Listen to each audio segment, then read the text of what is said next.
Green buddies हैं जो कि अवेयरनेस और एक्शन प्रोजेक्ट्स कर रहे हैं डिफरेंट थीम्स के ऊपर।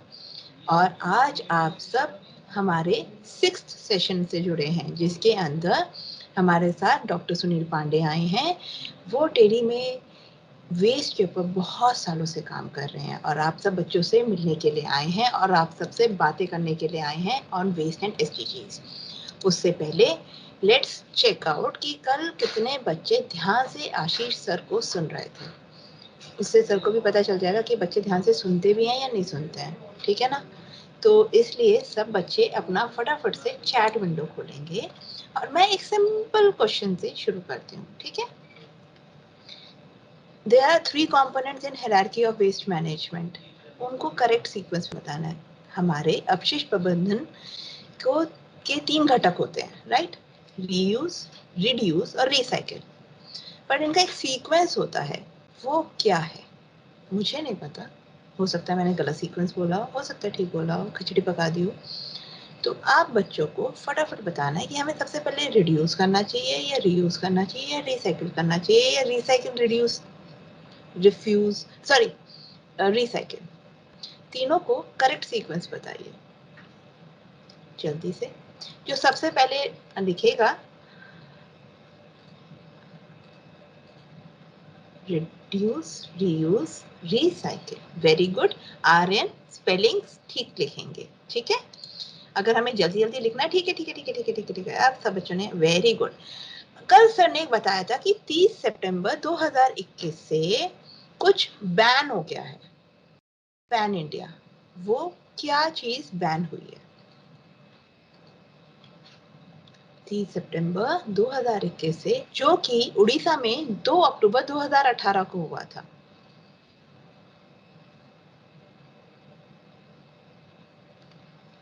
सही आंसर प्लास्टिक नहीं, सिंगल यूज प्लास्टिक थे, ठीक है। अब ये बताओगे आफ्टर ईयर 2000 यानी वर्ष 2000 के बाद किस वर्ष में नगरीय ठोस अपशिष्ट प्रबंधन नियम यानी municipal solid waste management rules, फिर से बोल रही हूँ, नगरीय ठोस अपशिष्ट प्रबंधन नियम का संशोधन अमेंडमेंट हुआ था? 2000 में आए थे, उसके बाद अमेंडमेंट ईयर कौन सा था बताओ। मतलब आशीष सर को सुनने के बाद किसी 2019 आर्यन, वेरी गुड, चलो लिखो। अच्छा आर्यन ने 2019 लिखा है तो अब सब लिखेंगे, पता नहीं। अच्छा अच्छा, मतलब सब कॉपी पेस्ट कर रहे हैं। अगर वो गलत हुआ तो ये सबका गलत है। 2014 लिखा प्रकृति ने। बेटा municipal solid waste management rules 2000 सन के बाद किस सन में अमेंड हुए थे, यानी उनका संशोधन हुआ था? सब लिख दो, सारे साल लिख देते ना 2000 से लेकर 2021 तक। किसी को नहीं आता ये आंसर? 2016 था आंसर? नहीं, सब गलत है। चलिए हम नेक्स्ट क्वेश्चन पर जाते हैं। हम बार बार ये बात करते हैं ना कि सॉलिड वेस्ट को मत डंप करो, लिटर मत करो। एक जगह कूड़े को अगर आप फेंकते रहेंगे तो एक तो वो दिखने में कितना गंदा लगता है, फिर स्मेल करता है, फिर मच्छर आते हैं, डिजीजेस होती हैं। बट वो हमारे जमीन यानी लैंड और ग्राउंड वाटर को भी पोल्यूट करता है। बट वो पोल्यूट करता है, एक लिक्विड डिस्चार्ज होता है इस सॉलिड वेस्ट से, उसको क्या कहते हैं? What is the term given to a liquid that leaches out from a landfill and pollutes the land and ground water? Landfill से बाहर रिसने वाले और भूमि और भूजल को प्रदूषित करने वाले तरल पदार्थ को क्या कहा जाता है? उदय, उसे लिटरिंग नहीं कहते हैं। लिटरिंग पता है किसे कहते हैं? लिटरिंग होती है जब आप कोई चीज ऐसे ही फेंक देते हैं, सड़क पर फेंक देना, नदी में फेंकना, पानी में फेंकना, कूड़े को फेंकना, बल्कि मतलब कूड़े को तो हमें देखना चाहिए ना, पहले सेग्रीगेट करना चाहिए, फिर उसे ठीक से फेंकना चाहिए। वेट वेस्ट जो गीला कूड़ा है उससे हम खाद बना सकते हैं, सूखे को हम कर सकते हैं। तो लिटरिंग तो फॉर श्योर नहीं होता, उसको कुछ कहते हैं, और ये कल इस पर हमने चर्चा की थी। तो आप सब बच्चे घर जाकर दोबारा पढ़ते नहीं हैं, या मैम डीकम्पोजिंग नहीं होता है। हम याद आ रहा है, ल से नाम होते लीचेट, LEACHATE, लीचेट, लीचेट्स कहते हैं उसे, ठीक है। अच्छा, और हाँ, अरे हाँ, यस, अभी मैम यू डोंट, अब यस, अब सब बच्चों को याद रखना है, ठीक है। कल हम सब ने बात करी थी प्लास्टिक की। हमने पहले समझा था कि वेस्ट कितने टाइप के होते हैं, जो कि हम बहुत टाइम से कर रहे हैं। हम कंपोस्टिंग कर रहे हैं, हम अपने वेस्ट को सेग्रीगेट करते हैं और फिर उसे हम डिस्पोज करते हैं, राइट। कल आशीष सर ने हमें बताया था कि प्लास्टिक कितने तरीके के होते हैं, उनसे हमें क्या हानि हो सकती है, हमारे पर्यावरण को, हमारी हेल्थ को, और कैसे लॉज एंड रेगुलेशंस बनाए हैं, और हम प्लास्टिक को कैसे रीयूज कर सकते हैं, ठीक है। और हमने एक असाइनमेंट दिया था, आप सबको ये देखना था कि सुबह जब आपकी आंख खुलती है से लेकर जब तक आप अपनी पहली क्लास अटेंड करते हैं स्कूल में, ऑनलाइन या मतलब स्कूल जाकर, अगर आपके स्कूल खुल गए हैं तो आप कितने प्लास्टिक के आइटम यूज करते हैं, और उसकी प्लास्टिक कौन सी टाइप की है। हमने बताया था ना, प्लास्टिक कई तरीके की होती है, उसके पीछे लिखा होता है, तो वो आपको लिखकर भेजना है। और दूसरा चीज हमने ये बताया था कि हर बच्चा अपने घर पर प्लास्टिक को इकट्ठा करेगा और फिर उसे पास वाले वेंडर को देगा और उसके अंदर अपनी फोटो भी खींचेगा, सो दैट अगर आप 10 किलो तक साल भर में वेस्ट इकट्ठा करके देते हैं तो हम आपको प्लास्टिक न्यूट्रल सर्टिफिकेट देंगे, ठीक है। चलिए, अब इसके साथ टाइम ज़्यादा वेस्ट नहीं करना चाहिए हमें, और आप सब बच्चों से सबसे पहले तो रिक्वेस्ट है, जो सुनते हो ध्यान से सुना करो, ठीक है। अगर नहीं समझ में आता उसी वक्त चैट विंडो में लिखो या हैंड रेज करो, सो दैट हम आपको वो आंसर कर सके, क्योंकि आना और कान बंद करके बैठे रहना इज नॉट, वो अच्छी चीज़ नहीं होती है ना। अगर इतने बड़े बड़े एक्सपर्ट्स आ रहे हैं, वो आपके साथ शेयर कर रहे हैं, आपको सिखा रहे हैं, तो अब हमारी भी ड्यूटी बनती है ना कि हम ध्यान से सीखें, समझें। और हमारे साथ बहुत सारे हमारे कजन्स, फ्रेंड्स, और कौन कौन बैठा है, सिबलिंग्स, छोटे भाई बहन भी बैठे हैं, राइट। तो अगर हमें नहीं समझ में आएगा तो हम उनको कैसे समझाएंगे, राइट। और अगर समझ नहीं आएगा तो हम अपनी कम्युनिटी के लिए एक्शन प्रोजेक्ट कैसे बनाएंगे। हम ग्रीन बडीज है ना, सो सभी ग्रीन बडीज से रिक्वेस्ट है कि वो गौरी और स्नेहा आप लिखिए, पहले टाइप कीजिए, ठीक है। हैंड रेज एंड में लूंगी जब सर अपना सेशन कंप्लीट कर देंगे, ठीक है। उससे पहले आप टाइप करिए, ठीक है। अगर इंग्लिश में नहीं आता तो हिंदी में टाइप करिए, ठीक है, कोई प्रॉब्लम नहीं है। अगर कोई इश्यू आ रहा है तो हमारे व्हाट्सएप पर भी आप टाइप करके क्वेरी भेज सकते हो, ठीक है। तो इसके साथ मैं इनवाइट करना चाहूँगी डॉक्टर सुनील पांडे, जो कि सीनियर फेलो एंड डायरेक्टर हैं टेरी में, और वो आज आप सबके साथ बात करेंगे वेस्ट टू वेल्थ के ऊपर, और कैसे वेस्ट हमें सस्टेनेबल डेवलपमेंट गोल्स को अचीव करने में हेल्प कर सकता है। Welcome sir to the session as part of the green school. Thank you, Reha. Thank you, sir. So shall I start? Yes, sir. Yes, sir. Let me try. I mean, you'll have to probably de-share this, or shall I start sharing? Let's see if I can. Sir, we have stopped sharing. Now, yeah, your slide is visible, sir. The slide is visible? Yes, Great. sir. इसको मैं let me put it on full screen. अभी दिख रहा है full screen में? Yes, sir. दिख रहा है, sir. अच्छा, so अभी जो है, जैसा आप लोग को नेहा मैडम ने बताया हम लोग जो है सॉलिड वेस्ट मैनेजमेंट के बारे में बात करेंगे कि इसका जो है ये सस्टेनेबल डेवलपमेंट गोल्स जो है कितने गोल्स होते हैं आप लोगों को शायद पता होगा। एक बार मैं फिर से बता दूं अभी, क्योंकि चैट का टाइम निकल गया है, तो मैं फोकस करूंगा प्रेजेंटेशन पे। 17 गोल्स होते हैं। इसमें से जैसा आप अभी आपने पोस्टर में देखा, गोल नंबर 12 जिसको हम सस्टेनेबल कंजम्पशन एंड प्रोडक्शन बोलते हैं, कि हम कैसे जो है कम से कम कंज्यूम करें और जितनी ज़रूरत हो उतना ही प्रोड्यूस करें, जिससे ही जितना ज़रूरत नहीं हो वो वेस्ट जनरेट नहीं हो। ये स्लाइड में मैं आपको दिखा रहा हूं कि जो है अभी इंडिया में, जब हम इंडिया एज ए कंट्री बात करते हैं, तो जो हम अपने आसपास कचरा देखते हैं, सॉलिड वेस्ट देखते हैं, वो क्या इंडियन लेवल पे कैसा वो फिगर्स है। प्रेजेंट जनरेशन जो है अभी सॉलिड वेस्ट का, ये जो है करीब 62 मिलियन टन्स है। ये साल भर में 62 मिलियन टन्स जनरेट होता है, और आप लोग को मिलियन टन सोच के ही पता चल जाएगा कि कितना ज़्यादा हम लोग जनरेट करते हैं और इससे क्या प्रॉब्लम्स होते हैं। मैं अभी आपको आगे स्लाइड में बताऊंगा।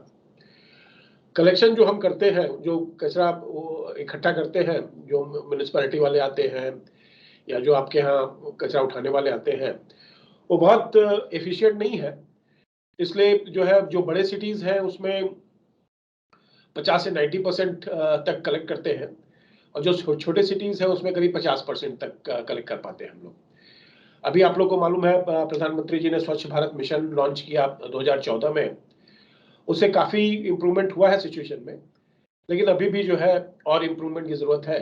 और आप लोग ग्रीन बडीज हो, जैसा नेहा मैडम ने बताया, तो आप लोग का काम है ये इंश्योर करना कि आप जहाँ भी रहते हो, जिस शहर में हो, वहाँ पे जो है और इफेक्टिवली कैसे कचरा प्रबंधन हो, कचरे को मैनेज किया जाए, वो आप इंश्योर करो। कचरे को इकट्ठा करने के बाद जो है कचरे को जो है प्रोसेस करने के लिए, ट्रीटमेंट करने के लिए उसको जो है ट्रांसपोर्टेशन करना पड़ता है। उसका बड़े बड़े ट्रक्स में, बड़े बड़े ट्रैक्टर ट्रॉलीज में भर के ले जाना पड़ता है। वो भी जो है बहुत एफिशिएंट नहीं है शहरों में। 70% अभी भी हमारे सिटीज ऐसे हैं जिसमें और अच्छा ट्रांसपोर्टेशन, कचरे का ट्रांसपोर्टेशन किया जा सकता है, जिससे ये हो कि जब कचरा ट्रांसपोर्ट किया जा रहा है तो इधर उधर गिरे नहीं, फैले नहीं।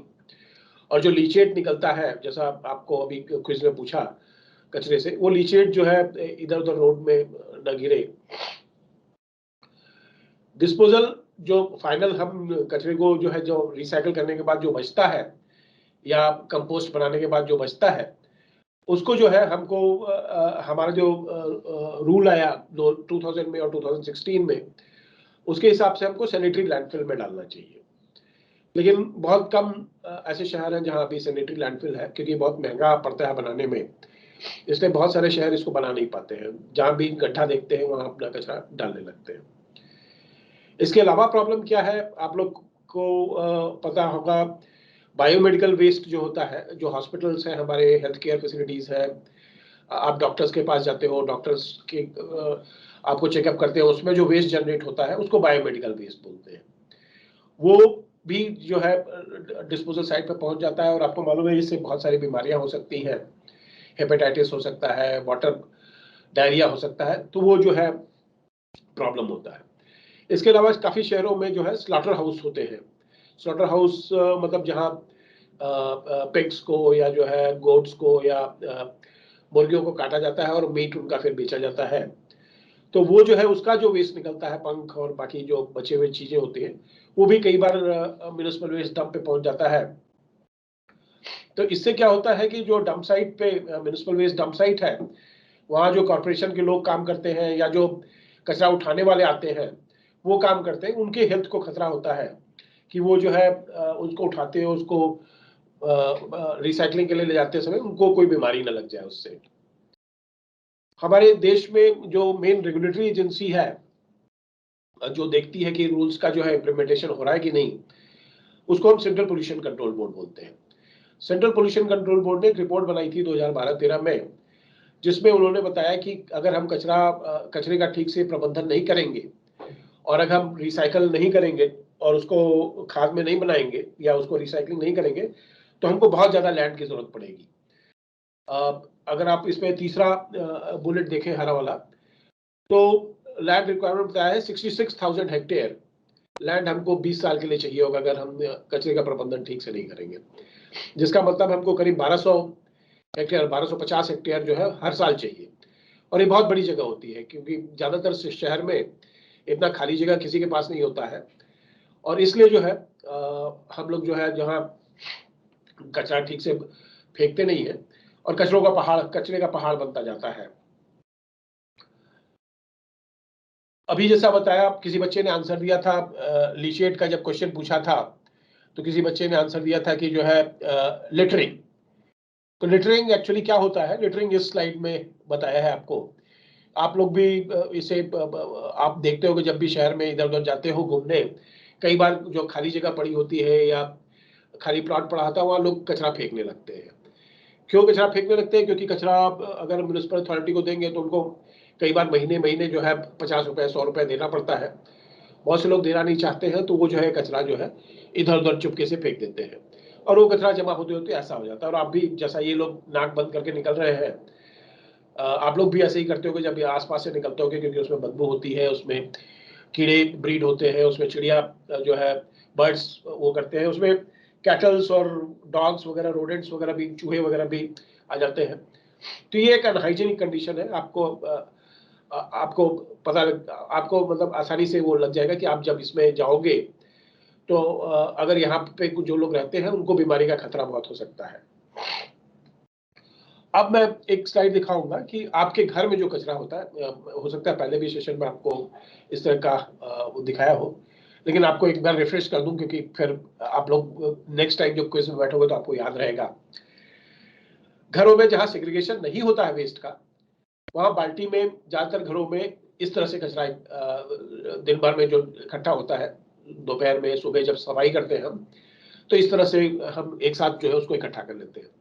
उसमें खाने पीने का सामान भी होता है, केले का छिलका, vegetable peel, milk pouch, milk का जो थैली होती है वो, कागज, इस तरह की चीजें होती है।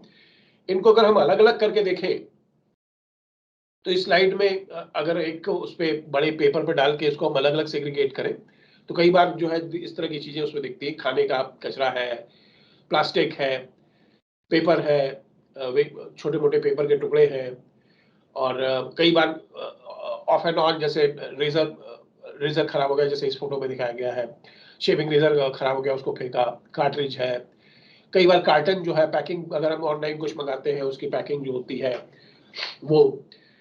तो इसमें इंपॉर्टेंट मैसेज ये है कि जो है कचरा जो हम एक साथ देखते हैं उसमें कई अलग अलग चीजें होती है और सारी अलग अलग चीजों को अलग अलग तरीके से हमको हैंडल करना पड़ता है। जब हम कचरा प्रबंधन, हमारे म्यूनिसिपैलिटी वाले जो कचरा प्रबंधन करते हैं तो उनको हर चीज अलग अलग मैनेज करना होता है। सेग्रीगेशन, एक अच्छा सेग्रीगेशन कैसे होगा, ये एग्जांपल मैं आपको, हमारे प्रोजेक्ट पार्टनर्स है हसीरुदला करके, वह बेंगलोर में कैसे वो सेग्रीगेशन करा रहे हैं ये इस स्लाइड में दिखाया गया है। तो वो क्या करते हैं कि जो है हर घर को जो है वहाँ कॉर्पोरेशन ने 2 ऐसे बिन्स दे रखे हैं। तो जो हरा बिन है उसमें वो खाने पीने का जो वेस्ट निकलता है, ग्रीन वेस्ट जिसको हम बोलते हैं, वो डालते हैं, और जो लाल बिन है उसमें वो जो है सारा रिसाइक्लेबल डालते हैं, जैसे प्लास्टिक की पन्नियां हैं या कागज है या ग्लास है या बॉटल्स है, पेट बॉटल्स, पेप्सी कोक वगैरह की बॉटल्स है या टेट्रा पैक है, वो सारा जो है लाल उसमें डालते हैं। एक तीसरा बैग भी दे रखा है उन्होंने, जो इस फोटो में तो छोटा सा इधर नीचे दिख रहा है इस टाइप का। वो उसमें क्या करते हैं कि वो कुछ वेस्ट ऐसा होता है जिसको हम हाउस होल्ड हैजार्डस वेस्ट बोलते हैं, जैसे फ्यूज ट्यूबलाइट है, फ्यूज्ड CFL लैंप है या बैटरीज है या डिओज हम लोग यूज करते हैं, डिओ के कैन जब खाली हो जाते हैं। एक सबसे इंपॉर्टेंट है सैनिटरी नैपकिन। सैनिटरी नैपकिन जो है घरों में यूज होता है, टाइम टू टाइम वो जनरेट होता है एज अ वेस्ट, तो उसको हम प्रॉपर पैक करके वो भी इस बैग के साथ रख देते हैं। तो जब म्युनिसिपल कॉर्पोरेशन वाले आते हैं तो ये तीनों तरह के वेस्ट जो है वो अलग अलग उसमें ले जाते हैं। जैसा वेट वेस्ट है, वेट वेस्ट को या तो घरों में कंपोस्टिंग कर लेते हैं वो, या बेंगलोर में एक कॉर्पोरेशन का बड़ा कंपोस्ट प्लांट है, वहां वो चला जाता है। ड्राई वेस्ट जो है पेपर, प्लास्टिक वगैरह, ये रिसाइकलिंग के लिए चला जाता है। और जो रिजेक्ट वेस्ट है, जैसे कंपोस्ट प्लांट से रिजेक्ट निकलता है, या घरों में जो है जब झाड़ू लगाते हैं तो धूल धक्कड़ वगैरह निकलती है, या कंस्ट्रक्शन कुछ हुआ, कंस्ट्रक्शन वेस्ट जो निकला, वो सारा फिर फाइनली लैंडफिल में जाता है। तो इसका बताने का ये था कि सारा वेस्ट जो है लैंडफिल में नहीं जाना चाहिए। जो वेस्ट रिसाइकल होता है वो रिसाइकलिंग के लिए जाना चाहिए। जो हरा ग्रीन कचरा है वो या तो कंपोस्टिंग के लिए जाना चाहिए या बड़े बायोगैस प्लांट में जाना चाहिए, और खाली जो रिजेक्ट है वो लैंडफिल में जाना चाहिए। ये स्लाइड में मैं आपको ये बताने की बता रहा हूं कि कैसे कैसे हमारा जो है वेस्ट जो है, पुराने समय में बहुत सिंपल टाइप का वेस्ट होता था, और नए समय में जो है वो बहुत कॉम्प्लेक्स और कॉम्प्लिकेटेड टाइप का वेस्ट हो गया है। जैसे आप लोग तो 1980s में आपको नहीं याद होगा, बट आपके अगर टीचर्स होंगे यहाँ तो उनको याद होगा कि हम खाली बात करते थे म्युनिसिपल सॉलिड वेस्ट की। इंडस्ट्री के लेवल पे इंडस्ट्रियल वेस्ट जो निकलता है, हैजार्डस और नॉन हैजार्डस, टॉक्सिक और नॉन टॉक्सिक वेस्ट। सीवेज की बात करते थे, जो सीवेज हमारे घरों से निकलता है, टॉयलेट से, और इंडस्ट्री से जो वेस्ट वाटर निकलता है उसकी बात करते थे, और चिमनियों से जो धुआं निकलता है, आप लोग इंडस्ट्रीज में देखा होगा चिमनी से जो धुआं निकलता है, वो खाली इनकी बात करते थे।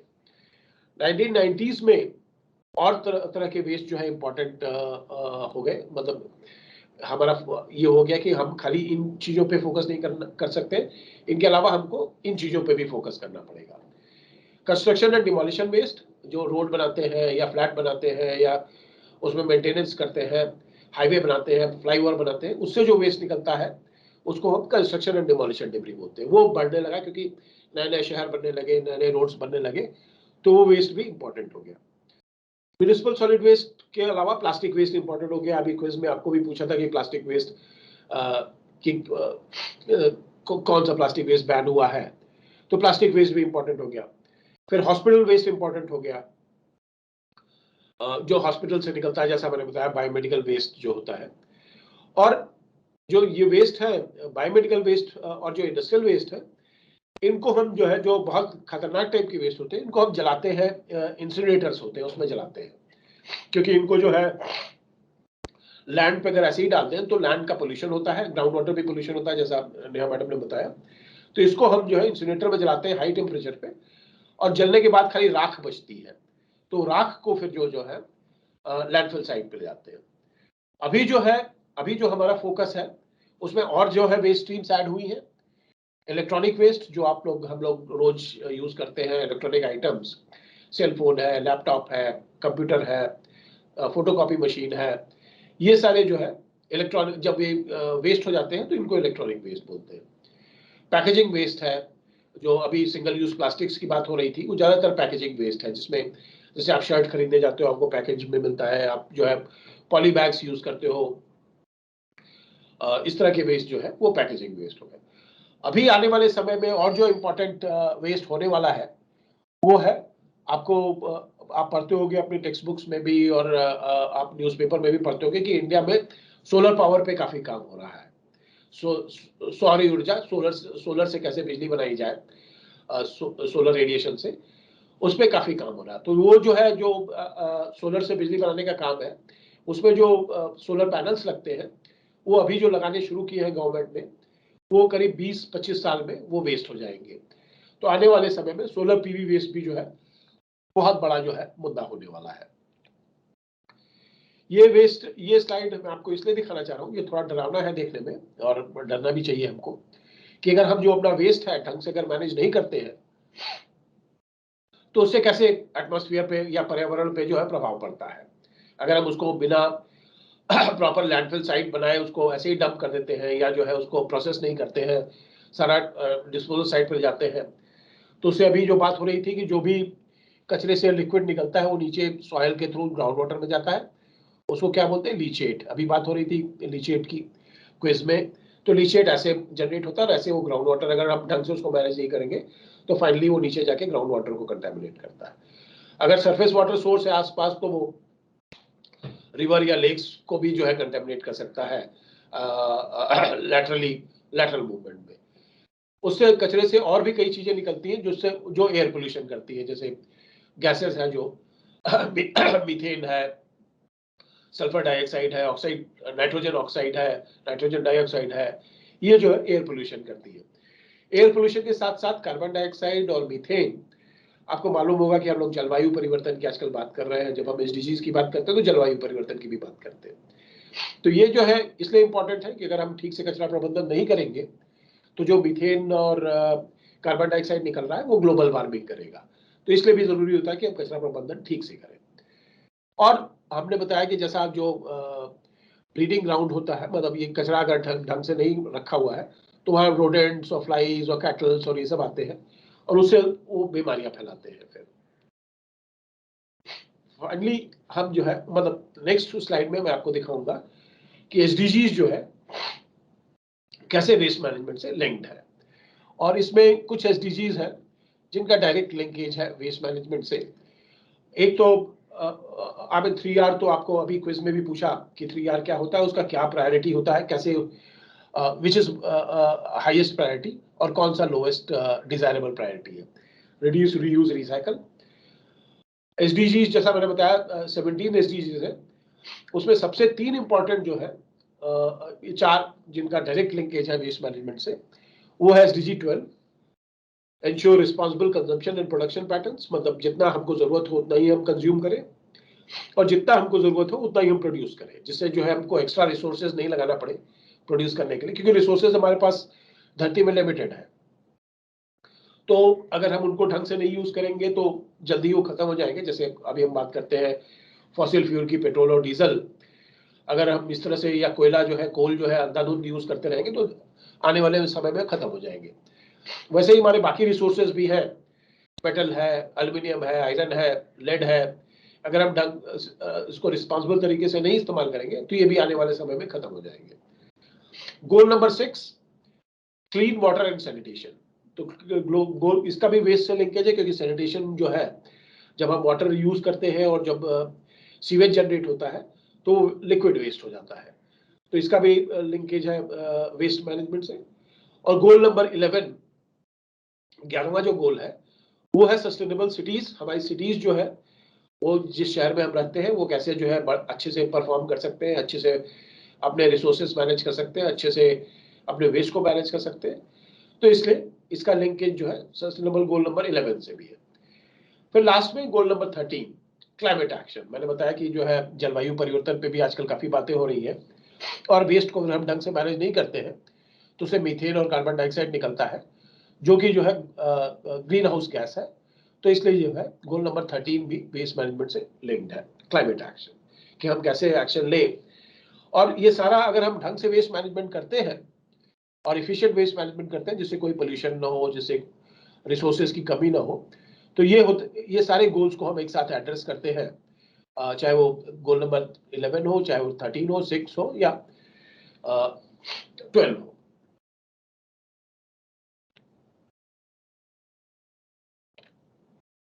Slide, is it moving in your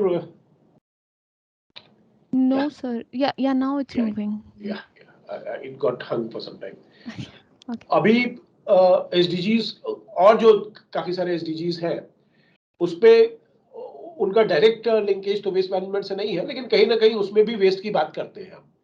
जैसे मैं आपको एग्जांपल दूंगा, गोल नंबर 1, लो पॉवर्टी। लो पॉवर्टी का मतलब है पॉवर्टी को जो है, पॉवर्टी को हम एड्रेस करना चाहिए।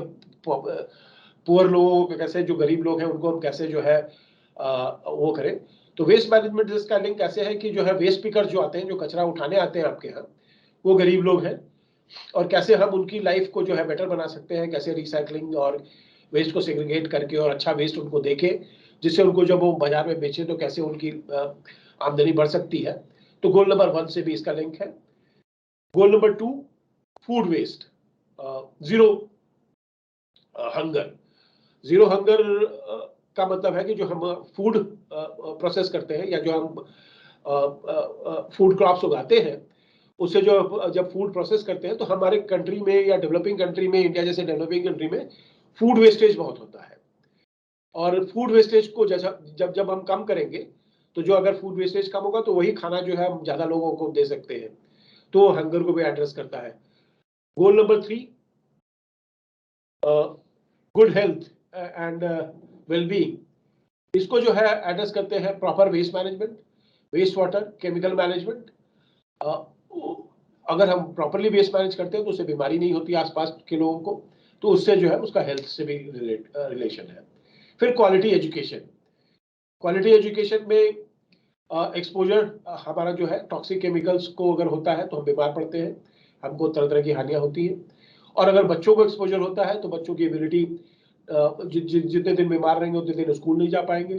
कई बार अगर बहुत ज्यादा टॉक्सिक केमिकल्स है तो बच्चों को जो है लेड है, लेड का अगर खून में लेवल ज्यादा बढ़ जाए तो बच्चों की इंटेलिजेंस और उस पर भी फर्क पड़ता है, मेंटल इंपेयरमेंट हो जाता है।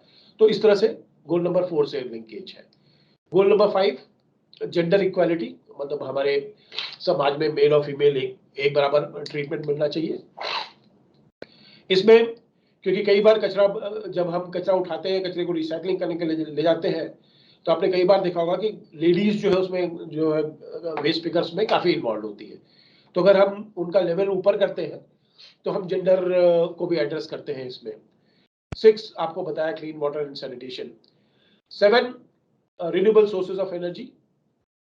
हमारे कई बार हम क्या करते हैं कि कचरे को जो है जब ज्यादा एक साथ जो है बहुत सारा सूखा कचरा या हरा ग्रीन कचरा जो है जनरेट होता है, उससे हम बायोगैस बनाते हैं या जो है उसको जो है बिजली उससे बनाते हैं।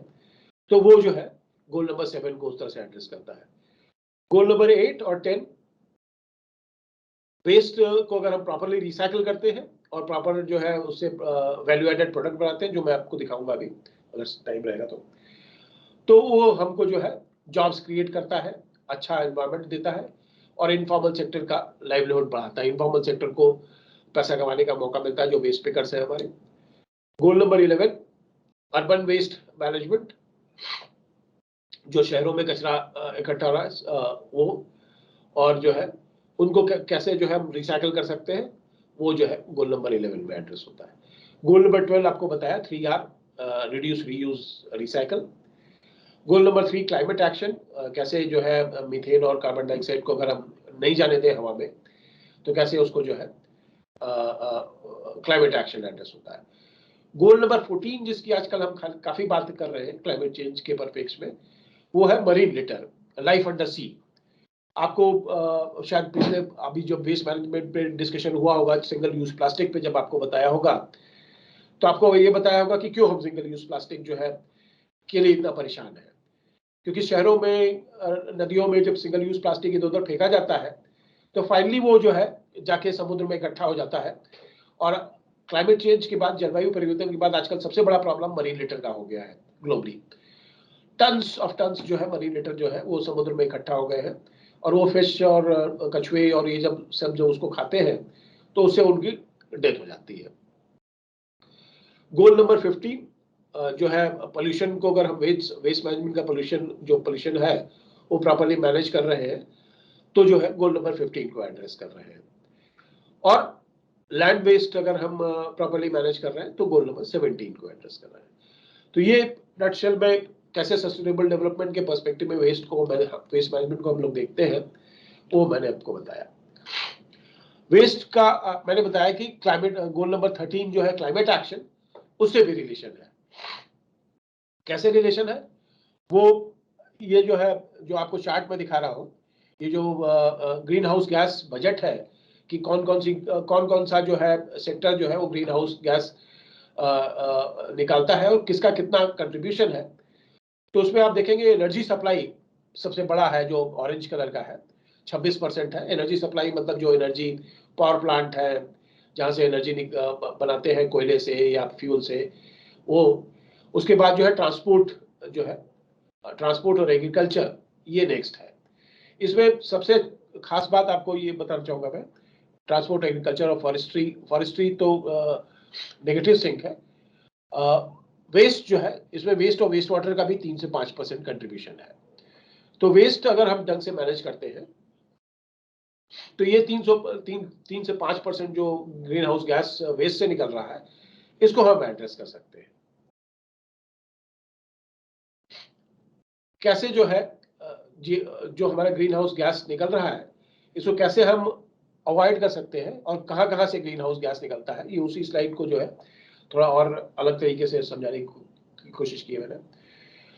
हम जो इंडस्ट्री में देखते हैं तो रॉ मटेरियल एक्सट्रैक्ट करते हैं, लोहा है, कोयला है, एल्यूमिनियम है, कॉपर है, इसको जो है एक्सट्रैक्ट करते हैं तो इसमें CO2 एमिशन निकलता है, इसको ट्रांसपोर्ट करते हैं उसमें भी CO2 एमिशन निकलता है। फिर इंडस्ट्री प्रोसेस में जब अलग अलग प्रोडक्ट बनाते हैं इंडस्ट्री में तो उसमें भी ग्रीन हाउस गैस एमिशन होता है। फिर जब हम उसको यूज करते हैं, यूज करने के बाद जो है किसी स्टेज पे जब वो वेस्ट हो जाता है तो वेस्ट जो है हम उसको या तो रीयूज कर लें या रिसाइकल कर लें और उसको प्रोसेस कर लें। कलेक्शन के बाद जो है कंपोस्ट बना लें, इधर कंपोस्टिंग दिखाया, या आप वेस्ट टू एनर्जी प्लांट में बेच के वेस्ट टू एनर्जी बना लें। तो इस तरह से जो इंडस्ट्रियल मैन्युफैक्चरिंग प्रोसेस में जो ग्रीन हाउस गैस निकल रहा है, अगर हम ढंग से अपना कचरा रिसाइकल और रीयूज करें तो हम जो है उसको अवॉइड कर सकते हैं, जो greenhouse gas waste sector से निकलेगा अदरवाइज। ये मैं स्किप कर देता हूँ। अब मैं आपको बताऊंगा कि वेस्ट को कैसे हम ढंग से रिसाइकल कर सकते हैं। आपने प्लास्टिक की पन्नियां देखी, जो छोटी छोटी पन्नियां होती हैं, कई बार क्या होता है कि बहुत हल्की होती हैं और उसको वेस्ट पिकर लोग कलेक्ट नहीं करते हैं उसको, जो है क्योंकि इतनी हल्की होती है कि उनको ज़्यादा पैसा नहीं मिलता उसका। और कई बार क्या होता है कि बहुत फटी हुई होती है या बहुत गंदी होती है, तो इसलिए उनको ले जाके साफ करना पड़ता है, तो वो कलेक्ट नहीं करते। तो आजकल काफ़ी काम ऐसा कर रहे हैं साइंटिस्ट लोग और जो टेक्निकल लोग हैं, वो प्लास्टिक की पन्नियों को छोटे छोटे, जो बहुत गंदी होती है, उनको छोटे छोटे पीसेस में शेड करके और उनको रोड में, जो हम तारकोल डालते हैं रोड बनाने के लिए, उसमें मिक्स करके रोड बनाते हैं। जमशेदपुर में भी टाटा स्टील ने जो है रोड्स बनाई है। टाटा स्टील का जो टाउनशिप है वहाँ जस्को करके एक संस्था है, जस्को ने प्लास्टिक इस्तेमाल करके रोड बनाई है। और 2 साल पहले जब हम लोग गए थे तो उन्होंने बताया कि 5 साल से वो रोड वो यूज कर रहे हैं और 5 साल से उस रोड में कोई टूट फूट नहीं हुई है। तो प्लास्टिक अगर हम मिलाते हैं रोड मेकिंग में तो साइंटिस्ट लोगों ने दिखाया कि रोड जो है ज्यादा लंबे समय तक चलती है और उसमें ज्यादा टूट फूट नहीं होती है। जो हरा कचरा, जो ग्रीन कचरा है, उसको इस तरह से हम जो बड़े सिटीज में जहाँ बहुत ज्यादा कचरा जनरेट होता है, दिल्ली है, मुंबई है, अहमदाबाद है, हैदराबाद है, वहाँ क्या करते हैं कि अगर कंपोस्टिंग घर के लेवल पे नहीं कर पाते हैं तो उसको वो जो कॉर्पोरेशन है, म्युनिसिपल कॉर्पोरेशन, वो सारा कचरा उठा के ले आते हैं, ऐसे जो है उसका विंडरो बना देते हैं। विंडरो ऊपर आपने वर्ड देखा लिखा हुआ है। विंडरो हम इसको इसलिए बोलते हैं कि जो जैसे ये रोज है वेस्ट की, इसके बीच में एक खाली जगह है। खाली जगह रखने का ये मतलब होता है कि इसमें से हवा पास होती है और जो आप लोगों ने थोड़ी बहुत जो बायोलॉजी पढ़ी होगी उसमें होगा कि जो बैक्टीरिया होते हैं वेस्ट में, वो वेस्ट को जो है कंज्यूम करते हैं, वेस्ट का कार्बन जो होता है, और धीरे धीरे वेस्ट को कंपोस्ट में बदलते हैं। तो उस प्रोसेस के लिए जो डिग्रेडेशन प्रोसेस होता है, बायोडिग्रेडेशन प्रोसेस, उसके लिए ऑक्सीजन की भी जरूरत पड़ती है। तो वो ऑक्सीजन बैक्टीरिया इस हवा जो इसके बीच में रहती है उससे लेते हैं। इसीलिए इस प्रोसेस को विंडरो प्रोसेस बोलते हैं, क्योंकि एक कचरे की रो है, एक विंड की रो है, इसलिए इसको विंडरो बोलते हैं। फिर इससे खाद निकलती है। कई बार क्या होता है कि हम ठीक से अगर ढंग से वेस्ट सेग्रीगेट नहीं करें तो कंपोस्ट तो बन जाता है, लेकिन कंपोस्ट के बाद जो है उसमें काफी सारा रिजेक्ट मटेरियल आ जाता है, जिसको हमको कंपोस्ट से अलग करना पड़ता है। अदरवाइज कंपोस्ट की गुणवत्ता जो है, क्वालिटी उतनी अच्छी नहीं होती है। और ये जो है राइट साइड में आप जो देख रहे हैं, ये ज्यादातर चीजें प्लास्टिक की थैलियां हैं, पन्नियां पतली वाली, कपड़े के टुकड़े हैं, जूते चप्पल जो पुराने फेंक देते हैं वो है। तो इस तरह की चीज अगर आती है तो कंपोस्ट तो सेग्रीगेट करके आपने इस्तेमाल कर लिया, अब इसका क्या करोगे? इसको अगर डिस्पोजल साइट पे ले जाओगे तो फिर बहुत ज्यादा जगह की जरूरत पड़ेगी, और डिस्पोजल साइट पे नहीं ले भी जाते हो तो हो सकता है वहां जो काम करने वाले इसमें आग लगा दें, तो आग लगाने से पोल्यूशन, एयर पोल्यूशन होता है। तो इसको जो है अगर हम थोड़ा सा क्लीन करके और इसको छोटे छोटे पीसेस में काट के इसका कुछ ऐसा ब्रिकेट बना सकते हैं। इस स्लाइड में तो हाँ, ये इस टाइप का ब्रिकेट अगर हम बना लें तो ये क्या होता है कि ये जैसे आप लोग गोबर, कई बार वो गोबर के कंडे वगैरह यूज होते हैं, उसी तरह से ये ब्रिकेट भी होता है। इसकी जो है एनर्जी वैल्यू बहुत अच्छी होती है, और इसको जो है अब पुराना जो कचरा आपने दिखाया, हमने दिखाया, उसके बजाय अगर हम इसको इस तरह से बना लें तो इसको अच्छे से हम स्टोर कर सकते हैं, इसको बोरे में भर के बैग कर सकते हैं, इसको ट्रांसपोर्ट अच्छे से कर सकते हैं, इसमें कोई स्मेल नहीं होती, इसमें कोई कीड़े नहीं होते हैं। तो ये जो है इंडस्ट्री वाले जो है अपने यहाँ जो है जहाँ पे जो चिमनी में वो यूज करते हैं वो वहाँ एज ईंधन यूज कर लेते हैं। और आजकल तो क्या है कि सीमेंट प्लांट्स जो है जो सीमेंट बनाते हैं वो लोग प्लांट वाले भी जो है सीमेंट में इसको कोयले की जगह जो है कई बार ये भी यूज कर लेते हैं। इसके अलावा जो अगर काफी सारे शहर ऐसा भी कर रहे हैं कि जहाँ थोड़ा ज्यादा कचरा ग्रीन वेस्ट निकल रहा है और उनके पास भी घर पे खाद बनाने की सुविधा नहीं है, तो वहाँ क्या करते हैं कि वो बायोगैस प्लांट, जैसे गोबर गैस का बायोगैस प्लांट होता है वैसे ग्रीन वेस्ट को भी जो है बायोगैस प्लांट में डाल देते हैं। और ये आप देख रहे हो एक ड्रम सा रखा हुआ है और ये रिएक्टर है, यहाँ पे रिएक्टर के अंदर बायोगैस बनती है और एक गैस इस ड्रम में आती है और ये ड्रम पानी के ऊपर फ्लोट करता है।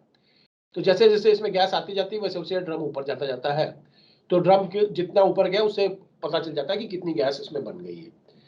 ये जो है आपको मैं महाराष्ट्र शहर में दिखा रहा हूँ, महाराष्ट्र के एक शहर में, और ये 10 टन का प्लांट है। 10 टन गीला कचरा जो है ये रोज प्रोसेस करता है।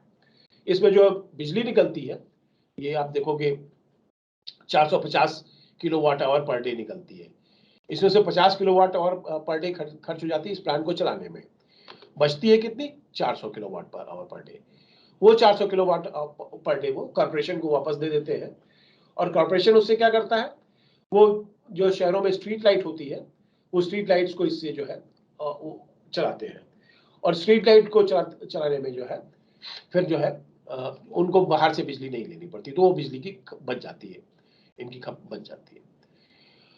कंस्ट्रक्शन एंड डिमोलिशन वेस्ट जो है उसकी बात हम कर रहे थे कि जो है आजकल कंस्ट्रक्शन ज्यादा हो रहा है शहरों में, नए नए शहर बन रहे हैं, रोड्स बन रही हैं, घर बन रहे हैं, घरों की रिपेयरिंग होती है, तो उससे जो कचरा निकलता है, ये दिल्ली के एक construction and waste recycling plant से फोटो मैंने आपको दिखाई है।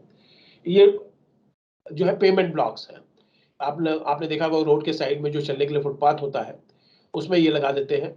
कई बार कॉलोनीज के अंदर जो है रोड्स बनाते हैं तो उसमें सीमेंट रोड या जो है वो ब्लैक टॉप रोड नहीं बनाते हैं, उसकी जगह ऐसी रोड बना देते हैं, स्ट्रीट्स में भी बना देते हैं। और ये है कर्ब स्टोन, आपने रोड्स में देखा होगा साइड में जो है इस तरह के कर्ब स्टोन लगे रहते हैं जिससे रोड को जो है साइड से डैमेज नहीं हो। तो इस तरह की यूजफुल चीजें जो है वेस्ट को रिसाइकल करके हम लोग बनाते हैं। वेस्ट को अगर हम प्रोसेस करें, अगर हम डिस्पोज नहीं करें तो उससे क्या फायदे हैं? अगर हम इसमें एक एग्जांपल आपको दिखाया है कि अगर 1 टन गीला कचरा है हमारे पास और उसको हम कंपोस्ट बनाते हैं तो हर 1 टन गीला कचरे में 2 नई जॉब हम क्रिएट करते हैं और जो है 0.25 टन जो है अच्छा क्वालिटी का कंपोस्ट बनाते हैं। कंपोस्ट बनाने से क्या होता है कि 0.5 टन जो है ग्रीन हाउस गैस एमिशन हमारा कम होता है, उतना कम ग्रीन हाउस गैस हम छोड़ते हैं, तो ये क्लाइमेट जलवायु परिवर्तन में भी मदद करता है, उसको रोकने में भी मदद करता है। अगर हम उसे गैस भी बना रहे हैं तो 40 to 80 metre cube of biogas बना सकते हैं।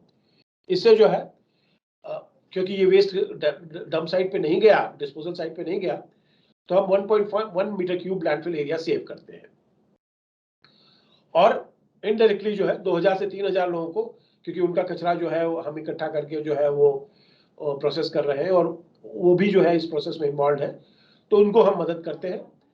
और इतना लीचेट जो है production of 0.3 metre cube of polluting waste water, leachate जो जनरेट होता है उसको इतना रिडक्शन होता है, उसमें रिस्क ऑफ डिजीज जो है वो रिड्यूस होता है।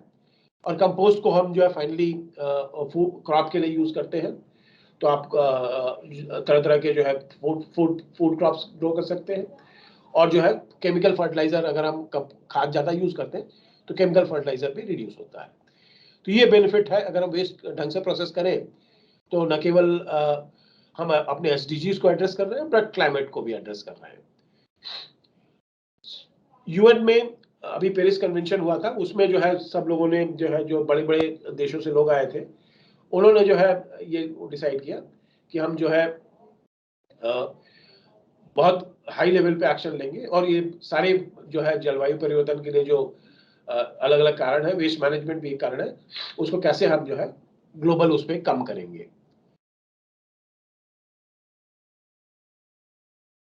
ये मैं छोड़ देता हूँ। लास्ट में क्योंकि ये स्लाइड हम लोगों ने जो है जब बनाई थी, तो हम लोग एक कंसोर्शियम था हमारा 5-6 यूनिवर्सिटीज़ का ग्लोबल, उनके साथ ये बनाई थी स्लाइड। तो मैं उसमें थैंक करना चाहूँगा एशियन इंस्टीट्यूट ऑफ टेक्नोलॉजी से। ये बैंकॉक में एक इंस्टीट्यूट है, बहुत बड़ी यूनिवर्सिटी है, उसमें प्रोफेसर सी विश्वनाथन है, उनको मैं थैंक करना चाहूँगा जिनका भी इस स्लाइड्स में कुछ कंट्रीब्यूशन है। और मैं थैंक यू करना चाहूँगा सबको with a message that we should reduce, reuse and recycle. तो now I will open it to question answers, और Neha, over to you. Thank you so much sir. I am sure सब बच्चों ने बहुत अच्छे से सुना और उन्हें बहुत सारी चीज़ें समझ में आई हैं जो आज सर ने हमारे साथ शेयर की हैं सॉलिड वेस्ट मैनेजमेंट को लेकर। सर ने पहले हमें बताया कि वेस्ट क्या होता है, उसके सॉलिड वेस्ट मैनेजमेंट का इंडिया का सिनेरियो का है, हम कितना जनरेट करते हैं उसका। अगर जो रूल्स हैं, जो सेंट्रल पोल्यूशन कंट्रोल बोर्ड के हिसाब से जो रिपोर्ट है उसके के बारे में सर ने बताया। सर ने ये बताया अगर हम लिटरिंग करते हैं यानी वेस्ट को इधर उधर फेंकते हैं तो उससे क्या प्रॉब्लम्स होती हैं, तो हमें क्या करना चाहिए, कैसे कूड़े को अलग अलग करना चाहिए और अपने कूड़ा उठाने वाले को बताना चाहिए। तो अगर आप बच्चे लोग खुद नहीं करते हैं घर में ये, जो कि मोस्ट ऑफ यू आप नहीं करते होंगे, बट मेक श्योर करो कि आप ये सारी बातें घर में अपने मम्मी पापा को बताओ। और अगर घर में कोई हेल्पिंग हैंड आता है, मतलब कोई अगर मेड आती हैं या गार्डनर लगे हुए हैं, तो उन्हें बताओ कि कूड़े का, अपशिष्ट का अलग अलग सेग्रीगेट करना, प्रतिबंध को करना क्यों ज़रूरी है और उससे हमें क्या फ़ायदे होंगे। तो ये नहीं है कि आज सिर्फ सर को सुना, बहुत अच्छा लगा, सबने बहुत सारे स्माइली बनाए और फिर भूल गए, कल की चीज़ें भी भूल गए थे ना। इसलिए कहते हैं कि जो भी सुनो उसको अच्छे से याद रखो और 5-6 जनों को बस जाकर फटाफट बता दो, ऑटोमेटिकली आपको याद हो जाएंगी चीज़ें और आपको समझ में आएगा कि हमें क्या करना चाहिए। अब जिन बच्चों को कोई क्वेरीज हैं वो अपने हैंड रेज कर लीजिए, मैं आपको राइट्स दूंगी और आप सर से फिर अपनी क्वेरीज पूछ सकते हैं, ठीक है। हर्षिता आप अपने आप को अनम्यूट करके पूछ सकते हैं। सुबह स्मिता देव मैंने आपको अलाउ कर दिया है। तो जिन बच्चों को,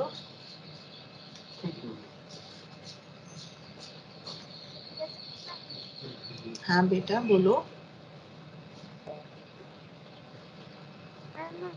What is KCDC? What is KCDC. KC? Yeah, there's some question in the chat also. Sir, Maybe she can put it on chat. और अगर थोड़ा सा तेज बोलो तो अभी आवाज साफ आई नहीं। Tanvi, were you able to listen to her? If yes, please can you repeat the question? Yes, yes. So, sir, she is asking what is KCDC?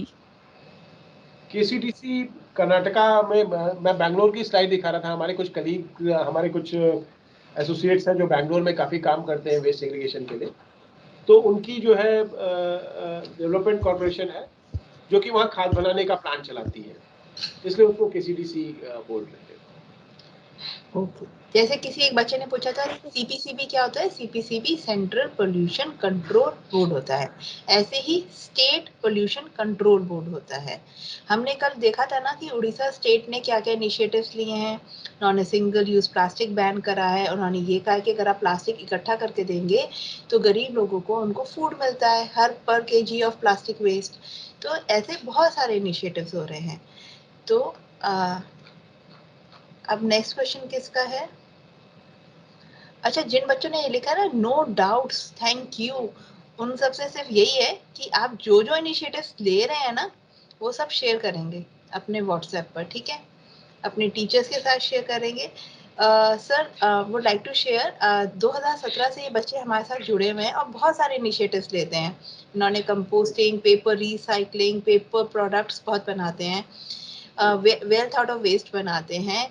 इन्होंने अपने घरों में कंपोस्टिंग कर रहे हैं तो अब इन बच्चों से हम ये चाह रहे हैं कि ये और एक कदम आगे बढ़ें और कम्युनिटीज को इन्वॉल्व करें, सो दैट जो ये मैसेज अपने आप को अपनी फैमिली को इन्होंने सेंसिटाइज किया है, अब वो आगे बढ़े। इनफैक्ट आप सब बच्चों ने जो इनिशिएटिव्स लिए थे ना, उन सबको हम कोलेट करके एक बुक बना रहे हैं। आप इस बुक को एडिट आप करेंगे, इलस्ट्रेशंस यानी इसमें जो ड्राइंग्स होती हैं वो आप सब खुद बनाएंगे। तो ये जो किताब होगी ना, आपके जैसे ही बहुत सारे बच्चों के लिए होगी, बट ये किताब आपके थ्रू ही बनेगी और आप सब बच्चे इस किताब को खुद बना सकें। इस किताब में आपने वेस्ट के बारे में बात की है, सर ने आज आपको बताया कि वेस्ट क्लाइमेट चेंज और एसडीजी से कैसे लिंक्ड है, तो आप उसको सोचते हुए भी इलस्ट्रेशंस बना सकते हो। आपको इनिशिएटिव्स ले रहे हो वो हमें शेयर कर सकते हो, हम उन सबको कंपाइल करेंगे और मुझे विश्वास है सर अपने टाइम में से थोड़ा टाइम जरूर निकालेंगे और आपके वो इनिशिएटिव्स पढ़ना जरूर चाहेंगे, वो जरूर जानना चाहेंगे कि ये जो हमारे छोटे छोटे ग्रीन बडीज है ना झारखंड एंड उड़ीसा में, वो वेस्ट को लेकर क्या क्या एफर्ट्स कर रहे हैं। तो अब सबसे पहले मैं थैंक यू करना चाहूंगी। अभी किसी का कोई क्वेश्चन है तो प्लीज बता दो जल्दी से। Ma'am, where we will send the initiatives?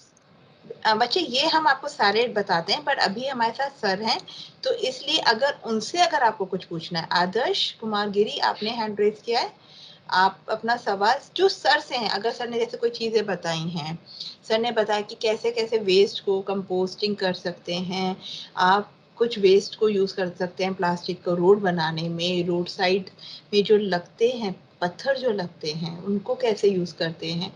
तो अगर उनको लेकर कोई डाउट है या आपको लग रहा है, आप बच्चे कह रहे हैं ना हमें तो पता ही नहीं था कि प्लास्टिक का इतना भी रीयूज कर सकते हैं, आपको आज पता चला ना, तो फिर अगर उसको लेकर या एसडीजी से कैसे लिंक है, क्लाइमेट चेंज से कैसे लिंक्ड है, अगर कोई डाउट रह गया है तो सर हैं, प्लीज पूछ लीजिए, है ना। Yes ma'am. तो अगर किसी और को कुछ है तो प्लीज हैंड रेज कीजिए। हाँ पूछो आदर्श। So what is the meaning of residential?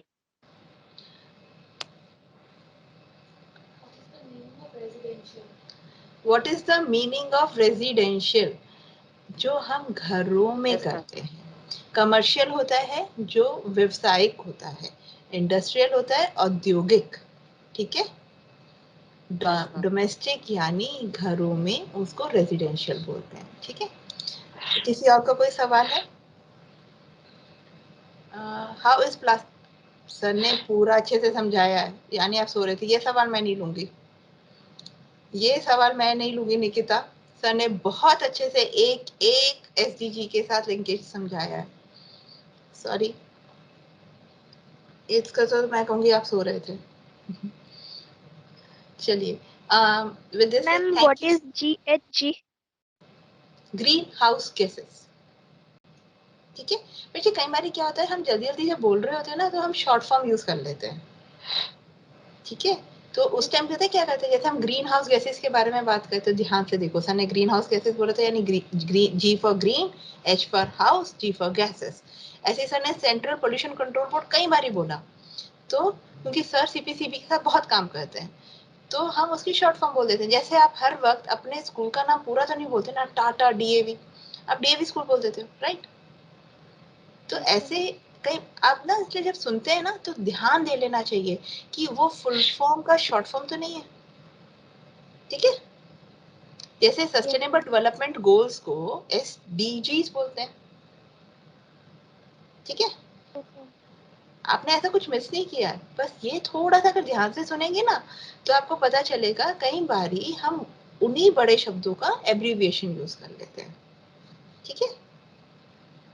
चलिए अब सब मिलकर सर को थैंक यू बोलें और सर के साथ एक ग्रुप फोटोग्राफ ले लेते हैं। तो सारे बच्चे फटाफट से अपना वीडियो खोल लेंगे, हम सर के साथ अपना फोटो लेंगे और फिर उसके बाद तन्वी दीदी आपको कॉम्पिटिशन्स के बारे में बताएंगी, ठीक है। Sir, we'll request you to please stay for 1 minute so that we can have a group photograph. Yes, certainly. Tanvi, Ravi, we have, okay. In the meantime, I would like to thank Sir for taking out his valuable time. Sir, हमारे साथ जुड़ने के लिए बहुत बहुत thank you so much. And I am sure जो आपने इतने अच्छे से बताया तो सब बच्चों को बहुत समझ में आया होगा बहुत अच्छे से। उनको अब उस चीज़ों को आगे अमल में लाना है। सर ने हमें बहुत सारी चीज़ें बताई और अब आपको कोई शिकायत नहीं होनी चाहिए कि एक्सपर्ट ने इंग्लिश में बोला। सर ने सब कुछ आपको, इनफैक्ट सारे वर्ड सर ने हिंदी में बोले थे, है ना सर? ये बच्चे हमारे झारखंड एंड उड़ीसा से हैं तो कभी कभी उनको हो जाता है, तो बट आपने इतने अच्छे से उनको हिंदी में समझाया। आई एम श्योर सबको अच्छे से समझ आया है। voice is not coming. बेटा चलिए फटाफट से वीडियो खोल लीजिए sir. Great. We have taken the photograph. Thank you so much, sir, for joining with us. Thank you. And Thank you. Thank you, sir. बच्चे कहीं नहीं जाएंगे। Thank you, sir. सारे बच्चे यहीं रुकेंगे क्योंकि अब तन्वी मैम आपको कॉम्पिटिशन्स के बारे में बताएंगी।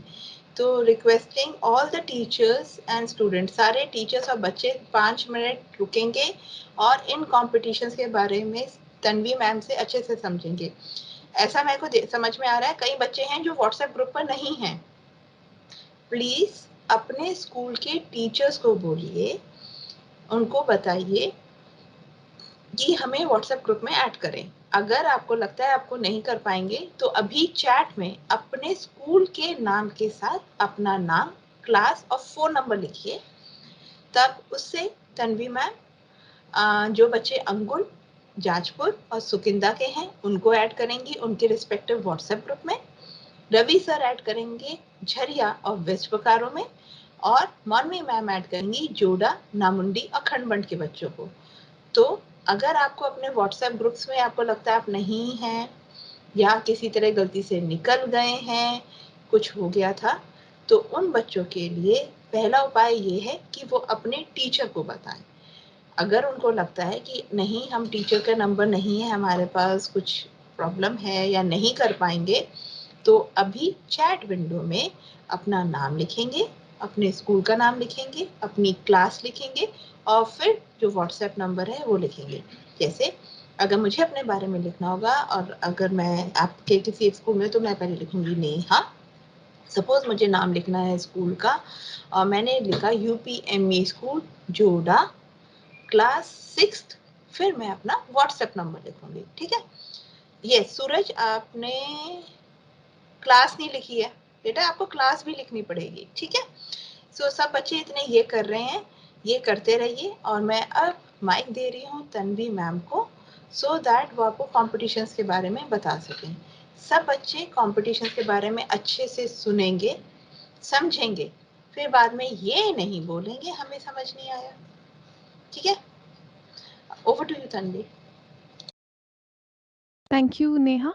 सो मैं आप लोगों को पहले ये कॉम्पिटिशन्स अभी हमारे इंग्लिश में इनके गाइडलाइंस लिखे हुए हैं, उसके बाद हम लोग इसको ट्रांसलेट करके भी आपको शेयर कर देंगे। बट अभी मैं आपको बता देती हूँ कि हमारे कौन से कॉम्पिटिशन्स हैं। तो इसमें जैसे नेहा मैम ने आपको बताया कि हम लोग एक बुक बनाएंगे जिसके अंदर हम अलग अलग तरीके से अलग अलग चीज़ें आप ही की जो कंपटीशन से एंट्रीज आएंगी हमारे पास उनको ऐड करके लिखेंगे। उनको मैं आपको दिखाती हूँ, रुको। हमारे ऐसे 4 कॉम्पिटिशन्स हैं जिसमें पहला कंपटीशन है हमारा screen, I am just sharing my screen. या सो हमारा पहला कंपटीशन जो है वो है पोस्टर कंपटीशन। वैसे तो आप लोग पहले भी बहुत सारे पोस्टर कॉम्पिटिशन्स कर चुके हो। अब इस पोस्टर कंपटीशन में अलग क्या है वो ये है कि इसमें से जो हमारे पास बेस्ट एंट्रीज आएंगी, जो सबसे अच्छे एंट्रीज आएंगी, इसमें आप 4 टॉपिक्स है आपके पास, वाटर, वेस्ट, एनर्जी और फॉरेस्ट एंड बायोडाइवर्सिटी, जो हमारे ग्रीन स्कूल के मेजर टॉपिक्स हैं। अब इसमें से हमारे पास जो 2 बेस्ट एंट्रीज आएंगी या 4 बेस्ट एंट्रीज आएंगी वो हम अपने हिसाब से उसको बाद में देखेंगे। वो जो हमारी बुक बनेगी उसके फ्रंट पेज और उसके बैक पेज पे आएगी। जैसे बुक का कवर होता है ना, जैसे आपकी स्कूल की बुक होगी उसके ऊपर फ्रंट कवर पे बुक का नाम लिखा होता है, उसमें कुछ ड्राइंग बनी होती है। तो इस तरीके से वो कंपटीशन में जो विनर्स होंगे उनकी एंट्रीज उस बुक के फ्रंट पेज पे और लास्ट पेज पे डाली जाएंगी। और इसमें आपको करना क्या है ये आपको सारे लिंक्स भेजे जाएंगे। Submit your entry using following link.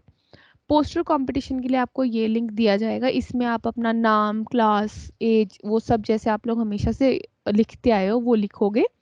उसके बाद जो आपने ड्राइंग की है, आप A4 शीट पे ड्राइंग करोगे और उस A4 शीट की आप अच्छे से फोटो खींच के, इसमें एक ऑप्शन है कि अपलोड योर एंट्री, उसके अंदर उस फोटो को आपने अपलोड करना है। जैसे जैसे आप ये फॉर्म भरते जाओगे वैसे वैसे आपको समझ आता जाएगा कि आपको, मैं आपको दिखा भी देती हूँ कि ये किस तरीके से है।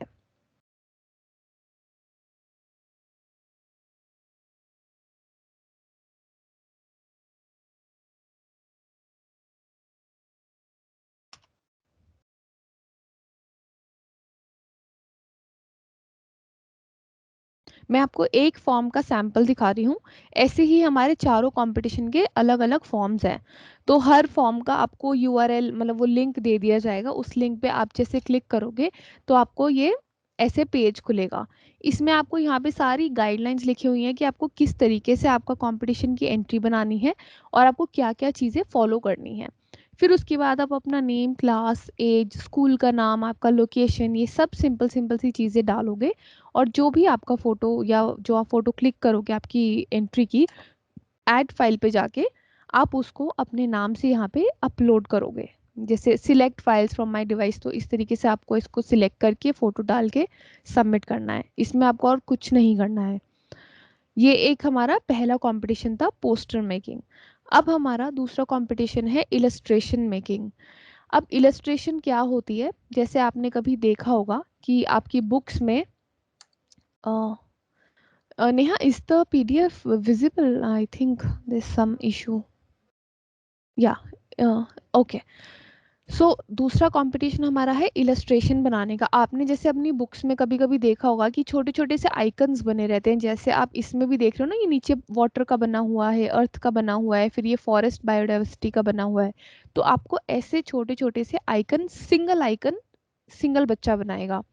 कोई भी आप टॉपिक चूज कर लो, वाटर है, वेस्ट है, एनर्जी है, या फॉरेस्ट एंड बायोडाइवर्सिटी है, आप वो चूज करके और उसमें आपकी वही फोटो जो आप, जैसे वो आपने A4 शीट पे बनाया उसकी फोटो खींची, उसको आपने यहाँ पे अपलोड करना है। ठीक है, ये था हमारा कंपटीशन नंबर 2। अब हमारा है कंपटीशन नंबर 3, जो है राइट अ पोएम। अब राइट अ पोएम में आपको क्या करना है, आप लोग पहले भी पोएम कॉम्पिटिशन्स कर चुके होंगे, आई एम श्योर। तो इसमें कुछ अलग नहीं है, वही आप या तो वर्ड फाइल में, जैसे आप अपने स्कूल में असाइनमेंट्स लिखते होगे माइक्रोसॉफ्ट वर्ड पे, उस पे लिख सकते हो और उसको, या फिर आप यहाँ पे आई थिंक डायरेक्टली भी अपलोड कर सकते हो। ये थर्ड कंपटीशन हमारा है पोएम कंपटीशन। इस लिंक पे जाके, ये जैसे हमारा खुल गया पोएम कंपटीशन, ठीक है, राइट अ पोएम। तो आप यहाँ पे आप अपनी पोएम इधर डायरेक्टली लिख भी सकते हो, और अगर आपको वर्ड फाइल अपलोड करनी है तो आप यहाँ पे ऐड फाइल करके उसे भी अपलोड कर सकते हो। दोनों ऑप्शंस आपके लिए अवेलेबल हैं। अब हमारा है फोर्थ कंपटीशन, जो है एक्ट टूवर्ड्स नेचर, जिस बारे में नेहा मैम आपको कह रही थी कि you have to share your actions. अगर आपने वाटर, वेस्ट, एनर्जी, बायोडाइवर या फॉरेस्ट एंड बायोडाइवर्सिटी को लेके कुछ भी एक्शन किया है, सपोजिटली पेड़ उगाया है, या फिर आपने अपने बर्थडे पे 2-3 पेड़ उगाए हैं, या कुछ आपने रेन वाटर को हार्वेस्ट करने के लिए कोई टब रखा है, या कुछ भी रेन वाटर को रीयूज करा है, तो उसके बारे में आपको अपना एक्सपीरियंस लिखना है। इसके लिए भी इस लिंक पे आप जाओगे, ये सब आपको आपके व्हाट्सएप ग्रुप के थ्रू भेज दिया जाएगा, और मैं इवन आप कहोगे तो मैं इस चैट बॉक्स में भी लिख सकती हूँ।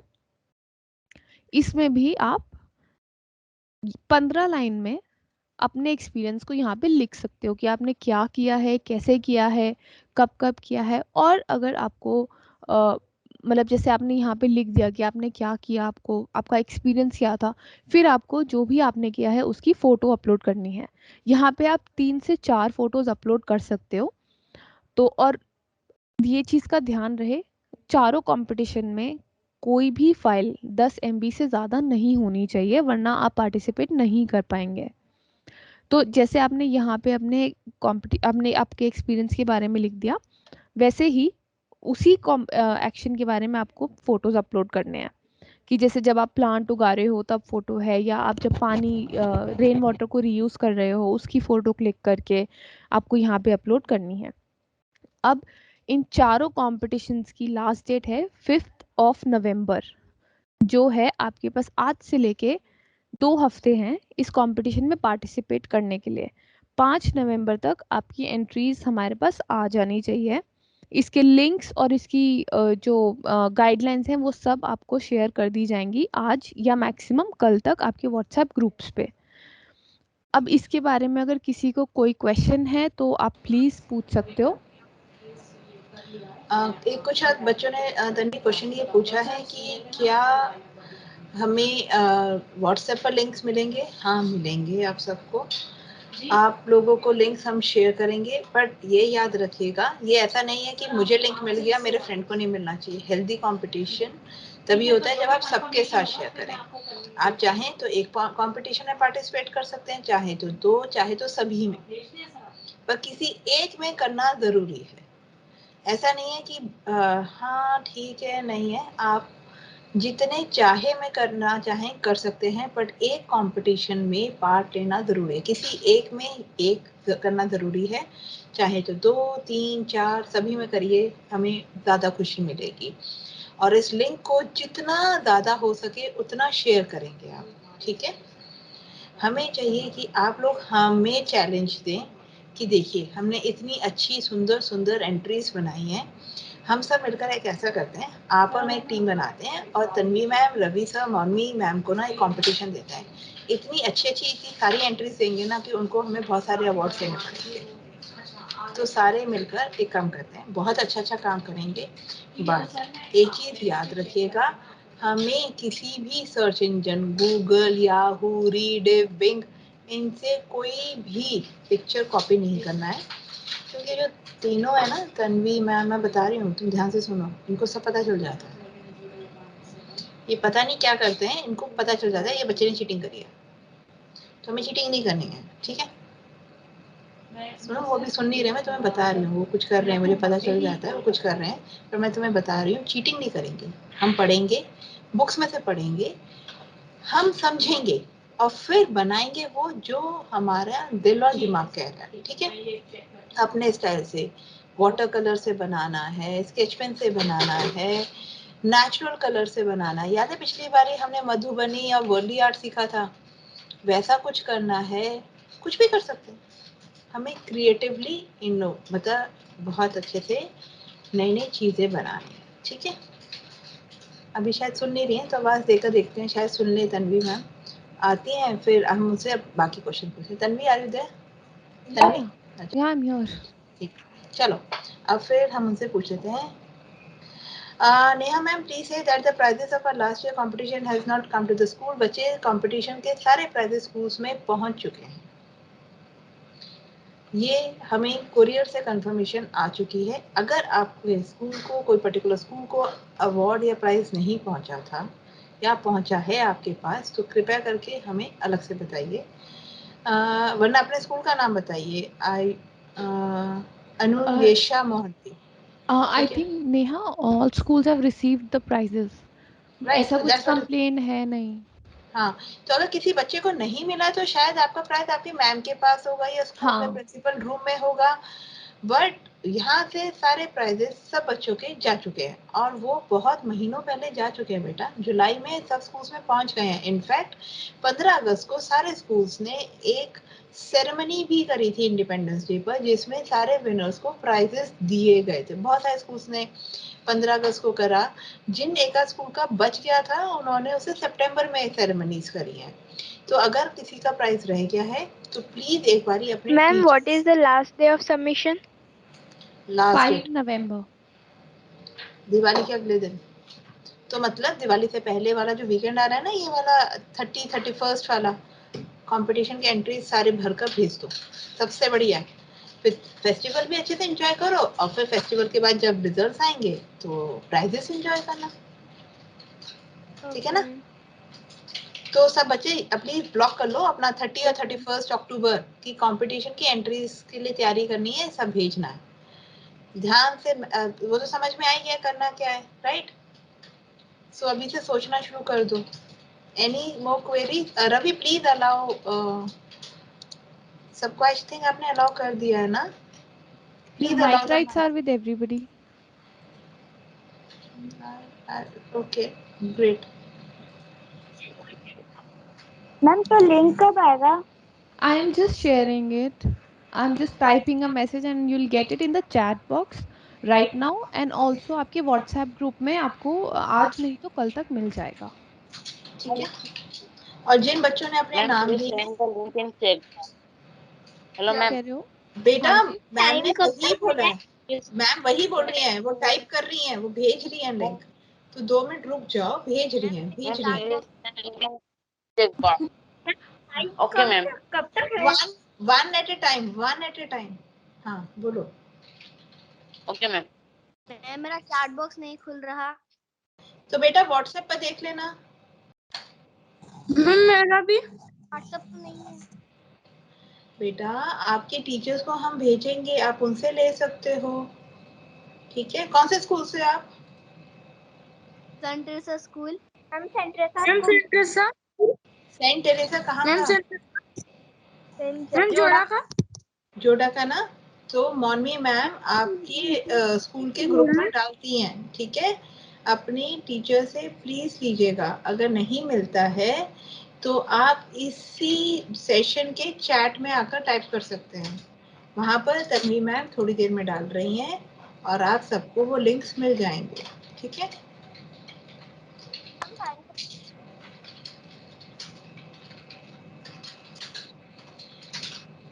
हाय खुशबू।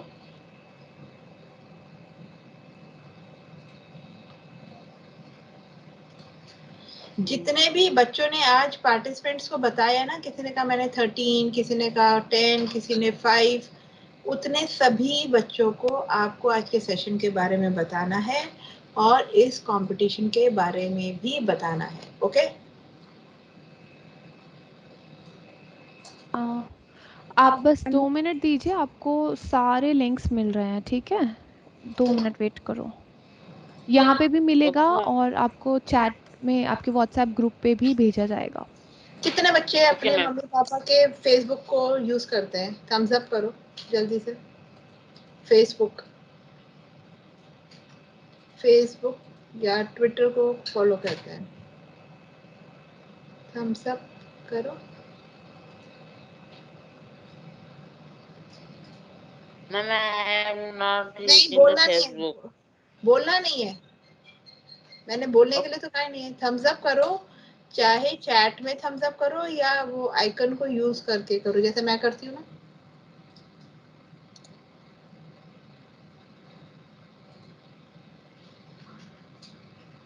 तन्वी दीदी, तन्वी मैम कंपटीशन के लिंक शेयर कर रही हैं, ठीक है? I have shared for 2 competitions, sharing for rest too.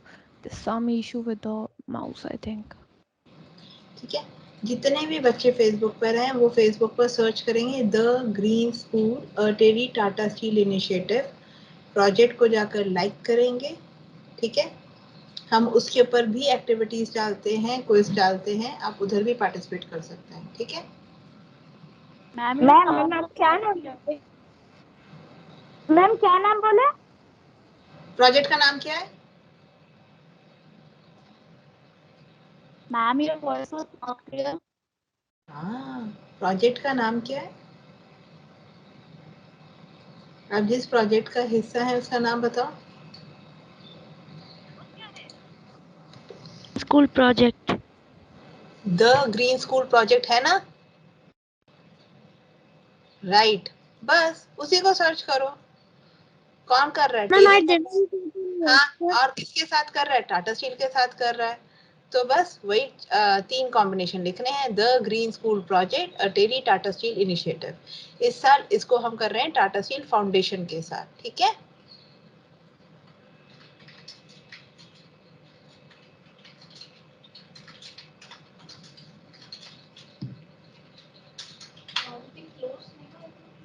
Yes, चलिए ठीक है।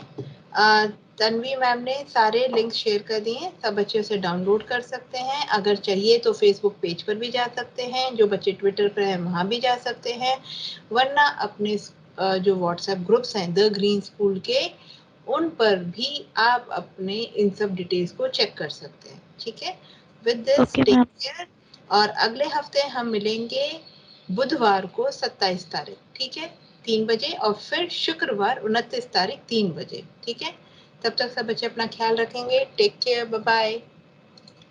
और अगले वर्कशॉप में आपको अपने साथ 3 बच्चे और लेके आने हैं, आपको याद है ना? तो बस अब हम लोग व्हाट्सएप पे आपको लिंक्स आज शाम तक या कल सुबह तक मिलेंगे। मैंने वही बताया था अभी थोड़ी देर पहले। थोड़ा सा वेट कीजिए, और आपको इस वाली, ये जो हमारी मीटिंग अभी चल रही है, इस वाली चैट बॉक्स में हमने भेज दिए हैं, और व्हाट्सएप ग्रुप पे आज शाम तक नहीं तो कल सुबह तक आपके पास पहुंच जाएंगे। ठीक है, थैंक यू। अब आप लोग जा सकते हो। Bye bye. Thank you.